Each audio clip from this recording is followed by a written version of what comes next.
Hi everyone. Welcome once again to the lectures of the Self-Knowledge course. This is the 24th lecture of the 25 that make up the Phase B, or second part, of this Self-Knowledge course. This lecture is entitled The Practice of the Cross, and What the Cross Symbolizes. This topic is quite interesting since it will allow us not only to reveal the meaning of this millenary symbol, but also to know that there are three types of crosses that define the initiation work, and to know the meaning of each one of them. The cross is a universal symbol. It has really existed in all cultures and in all times. It is not a properly Christian symbol as many believe, since it has existed for thousands of years before the Christian era. The cross itself is the symbol of sexual union. We see that the cross is made up of two pieces of wood. A vertical piece of wood that represents the masculine phallus, the active or positive force, the generating element.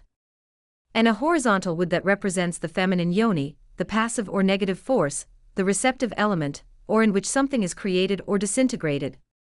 This allows us to see that when these two forces intersect, a third force is generated, which is a power. That is a power that can create, and in ourselves can create the existential bodies of the being. And that is also a power that can be focused on destruction, and inside us can be used for the destruction of everything that is impure. However, we will see that there are three crosses, which we will have to take, along this path towards self-realization. The first of these is the cross of life. This cross is symbolized by two crossed beams. This cross symbolizes the forge of the Cyclops, the sex work. Because there the initiate must temper himself 3 times. First by creating his solar bodies in the first mountain, then the bodies of gold in the second mountain, and later, the bodies of light in the third mountain. With this cross we create our internal bodies, one by one, vertebra by vertebra, wisely using our creative sexual energy. This practice is of a mystical type. It requires a lot of concentration, imagination, and will in the work we are doing. In this practice we should not beg for death, but only concentrate, and focus the energy on the creation of the bodies. If we ask for death during this practice, we would be mixing the mystical forces with the revolutionary ones, and a third force would result that will affect us and stagnate at work. This practice is going to be the priority in the first mountain, which is the mountain of Genesis or creation through the waters. Therefore, most of the sex practices on the first mountain are focused on birth. Death-focused sex practices will be done occasionally to eliminate big defects already studied, or when our being internally sends us to carry some defect to death on the cross. There are 3 basic requirements for this practice. It must always be presided over by love, fidelity, and chastity. This practice will be carried out with a stable partner of the opposite sex. It should not be a union made for mere personal convenience, or in which there are continuous feelings of hatred or resentment. Both should be seeking to develop mutual respect and the development of love. In this practice, chastity must always exist. That is, sexual energy will never be lost. The key is the phallus-uterus connection without ejaculation of the sacred sperm. For the practice of the cross of life, or the cross of birth, the first thing we must do is the conjuration of the Belilin, and the magic circle that we learned in Lecture 7 of Phase A. This point is very important, since the suprasexual practice is a high magic practice, in which, as we can see, 2 forces are joining together to manage a very powerful energy to make a superior creation. If we don't close ourselves correctly to do this practice, we will be an easy target for negative entities and black magicians who will seek to make us fall to feed on this energy. So, it is essential to always do the Belilin and the magic circle. Then we make a plea for assistance to our inner Father and our Divine Mother to assist us to have a good concentration, imagination, and will in the practice. Then we proceed to light the fire with kisses and caresses. And once there is a good erection in the man and a correct lubrication in the woman, we proceed to the connection of the lingam in the yoni. There the cross will be formed. Then we proceed to the transmutation of sexual energy through a respiratory process accompanied by imagination. For the regeneration of the first 2 bodies, the physical and the vital, we are going to do the process with the base clef, which consists of bringing the energy to the point between the eyebrows. So, what we will do is that once sexually connected, we inhale the air, slowly and lengthily through the nose, imagining that this air reaches the lungs and from there goes down to the sexual gonads, testicles in men, ovaries in women.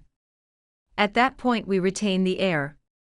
While we retain it, we imagine how the sexual energy goes from the gonads to the coccyx, and then ascends throughout the spine, like a golden thread that ascends vertebra by vertebra until it reaches the point between the eyebrows. Once there, we exhale the air by pronouncing the following sound, slowly and elongated.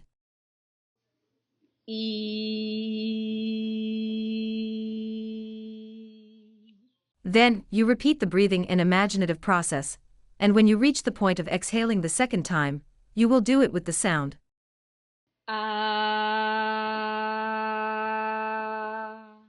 Then, you repeat the procedure again, and the third time exhale with the sound.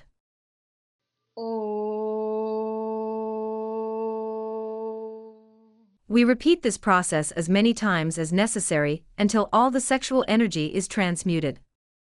If at any point of the practice the sexual potency drops, that is, the man loses some of his erection or the woman loses her lubrication, they proceed to make gentle movements to recover the potency and return to the energy ascent process. This practice will be extended as long as the couple wishes, or until even making soft movements, kisses and caresses, the potency is no longer recovered because all the sexual energy has already been transmuted. The success of the practice is always in withdrawing from the practice without spilling the sexual energy. When we have already concluded the second initiation of major mysteries, and begin with the creation of the solar astral body, then we are going to carry out the process of transmuting the energy with the treble clef. That is, we will not carry the energy only to the point between the eyebrows, but from there we will make it descend to the heart, coiling it there. Since both the astral, mental, and causal bodies are not going to be regenerated but created, since we barely have an embryo of them. And just as when the fetus is formed in the mother's womb, the first thing that is formed is the heart, and from there, the rest of the body, likewise with the creation of the internal bodies. For this, we are going to take the energy to the heart. Once sexually connected, we are going to inhale slowly and lengthily, hopefully each process, inhalation, retention and exhalation, can be extended to 20 seconds each. After the air is brought to the sexual gonads, the air is retained, and we imagine the energy going to the coccyx and ascending in the form of a golden thread through the entire spine, reaching the point between the eyebrows. From there, descending to the heart. At that point you exhale with the same sounds that we already explained in the bass clef. In the same way, success will be in withdrawing without ever spilling the energy, neither inside nor outside the practice. And well, that is the first cross, the cross of life. The second cross is the cross of death. In this cross we see an initiate dying during the practice of sex. As I explained, sexual power can be used to create, or to destroy, to be born or to die. Above the head of the initiate, we see the letters INRI, which is the acronym for Ignis, Natura, Renovator, Integram, which means, fire incessantly renews nature. This cross shows us an initiate dedicated to psychological death. In these moments of infinite happiness, during the sexual work, the initiate concentrated on his divine mother, asking for her forgiveness, repentant of his mistakes, begs her to eliminate the defects that he has already understood. And there, apply the creative fire for their total disintegration. This practice is of a revolutionary type. It requires a lot of concentration, imagination, and will in the work we are doing. To do this practice it is required to have made a previous study of the defect that is going to be taken to the cross. With this practice, the initiate gradually eliminates the ego detail by detail, in order to be able to resurrect. This practice is going to be a priority in the work of the second mountain. Since through this practice the Christ will disintegrate all the infrahuman elements that live within us. However, on the first mountain, we will use this practice sporadically to bring out major defects. Those defects of which we have already made a good prior study, and those that our inner being in the astral plane asks us to burn in the fire or take to the cross. The preparation for the practice of death on the cross is similar to that of the cross of birth. Conjuration of the Bellelin and the magic circle, begging for assistance, lighting the fire with conscious kisses and caresses to obtain a good erection in the man, lubrication in the woman. Then, lingam yoni connection. Slowly and lengthily, inhale the air, imagining that it reaches the sexual gonads. Hold the air, imagining the energy, but now as a flame of fire, ascending along the entire spinal column until reaching the eyebrows. Once you reach that point, concentrate on the detail of the defect you wish to eliminate, ask the Divine Mother for its disintegration. Then, release the fire against that defect at the moment you exhale the air, chanting the following mantra slowly and lengthily.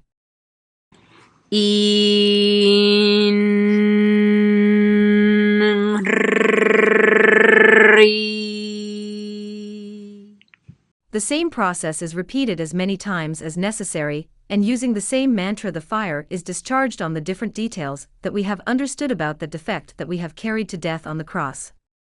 If sexual potency is partially lost, it is recovered with soft movements, kisses, and caresses. The success of the practice will be to withdraw from it without spilling sexual energy. That is the second cross, the cross of death. The third cross is the cross of love. This is the cross of Golgotha. It is symbolized by the cross of Saint Andrew. That is a cross forming an X, because it is the cross that the initiate is carrying, and that the disciple helps him carry. This cross is the symbol of the sacrifice for humanity. It represents the work that we do for mankind. And it has a great relationship with the work of the third mountain, since it is the mountain of sacrifice for humanity. On the third mountain is where the master must have a disciple who has already taken the direct path, to leave him in charge of the world teaching, so that he can enter the absolute. This cross, the cross of sacrifice, at the beginning is light to carry, and as we advance in the inner work it becomes very heavy. At first, as a sacrifice, what we do is attend the lectures, study, and reflect on them. This in itself represents a sacrifice, because it implies taking time from the personality and its pleasures, for the sake of seeking our own awakening. Later we invite people to receive this knowledge, and we start preparing ourselves to directly teach the knowledge. As we advance internally, we are committing ourselves to the work of our own being, and the weight of that cross is increasing, because each time, we are taking more time from the personality and dedicating it to inner work. But also to fulfill the commitments that we are making to bring knowledge to others in the clearest and simplest way possible. So, then we are taking on more responsibilities by starting to prepare those who want to become instructors, by doing international missions, taking knowledge to other countries or to other languages. And so, the cross becomes very heavy. But it is a cross that is carried with happiness because it is carried with love. All the consciousness that we release with psychological death must be taken to put it at the service of humanity. Likewise, all the forces and powers that we awaken in the birth process must be used to serve humanity. Since love develops there, as love is shown in deeds. And well, that was lecture number 24. That is the symbolism behind the 3 crosses related to the esoteric work. In the next conference, which is the last conference of the self-knowledge course, we will learn how to differentiate a white magic temple from a black magic one.